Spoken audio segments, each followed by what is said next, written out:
त्वयोपभुक्तस्रग्गन्धवासोऽलङ्कारचर्चिताः उच्छिष्टभोजिनो दासाः तव మాయాంతరే మహీ.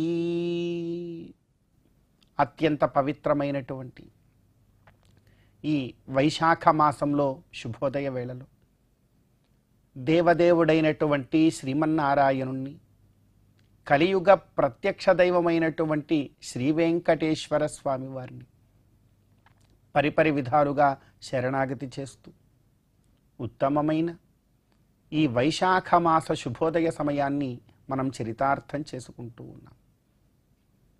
ఈ వైశాఖ మాసంలో మనందరి యొక్క ప్రధానమైనటువంటి కర్తవ్యం గోవిందుడి యొక్క ఆరాధన. గోవిందుణ్ణి ఎంతగా భక్తి ప్రపత్తులతో వేదాంత జ్ఞానంతో మనం ఆరాధన చేస్తామో అంత గొప్పదైనటువంటి ఫలాన్ని మరి మనందరం కూడా పొందవచ్చు.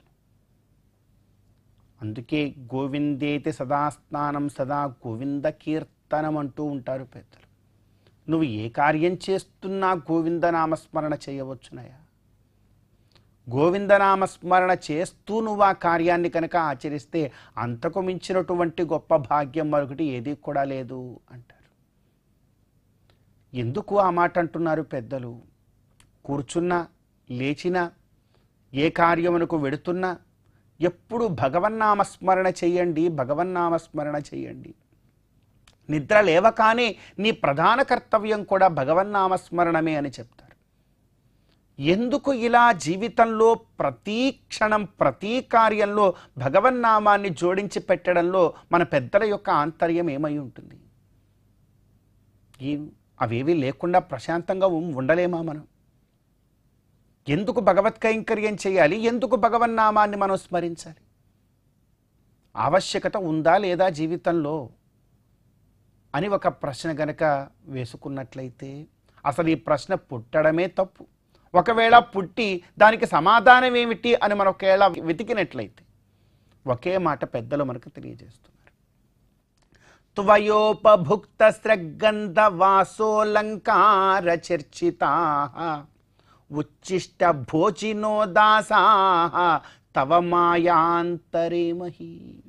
అయ్యా, మనందరం కూడా మాయలో పడి ఉన్నాము. ప్రతి ఒక్కరికి కూడా తల్లి గర్భంలో ఉన్నంత వరకు, తల్లి గర్భంలో నుంచి బయటకు వచ్చి నాళఛేదనము జరిగేంత వరకు, గత జన్మలలో ఎవరు ఏం చేశారు ఇట్లాంటి జ్ఞానములన్నీ కూడా గుర్తు ఉంటాయి.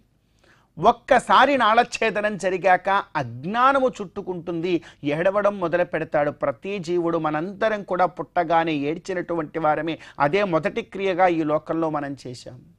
అంటే మాయలో మనం పడి ఉన్నాం. ఈ మాయలో ఉన్నంతకాలం నిజమైనటువంటి జ్ఞానం ఏమిటో మనకు తెలియదు. మనలో ఉంది జ్ఞానం.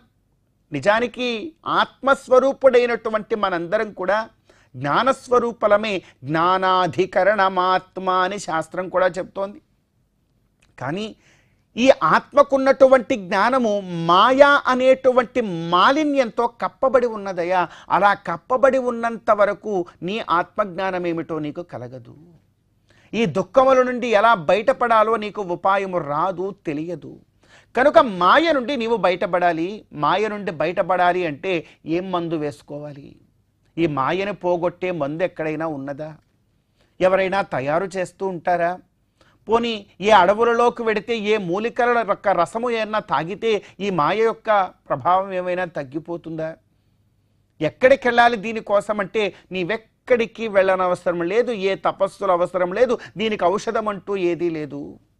కానీ ఒకే ఒక్క కార్యము నీవు ఆచరించావు అంటే చాలా గొప్పగా మాయ నుండి నీవు బయటపడగలవు. ఏమిటంటే భగవన్నామస్మరణం.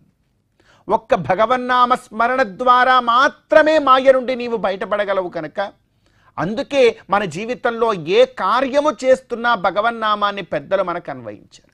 అంతేకాదట, నీవు ఏ కార్యం చేస్తూ ఉన్నా కూడా త్వయోపభుక్త స్రగ్గంధ వాసోలంకార చర్చితాః. నీవు ఆహారం తీసుకుంటూ ఉంటే అది భగవంతుడికి నివేదించి ప్రసాదంగా తీసుకో.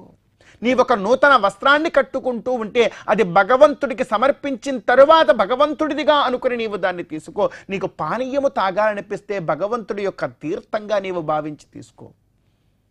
ఇలా నీవు నీ జీవితంలో దేన్ని అనుభవించాలనుకున్నా కూడా అది భగవంతుడిదని, భగవంతుడు నాకు ఇచ్చాడని అనుకుని నీవు అనుభవించడం అలవాటు చేసుకోవయ్యా. అప్పుడు నీవెప్పుడూ కూడా మాయలో కూరుకుపోవు, మాయ నుండి నీవు బయటపడతావు. వచ్చిన ప్రమాదమల్లా ఒక్కటే, ఇది నాదే అని నీవెప్పుడైతే అనుకుంటావో ఆ క్షణము నుండి నీవు మాయలో పడతావు. ఇంత గొప్పగా పెద్దలు మనకు చెప్పారు.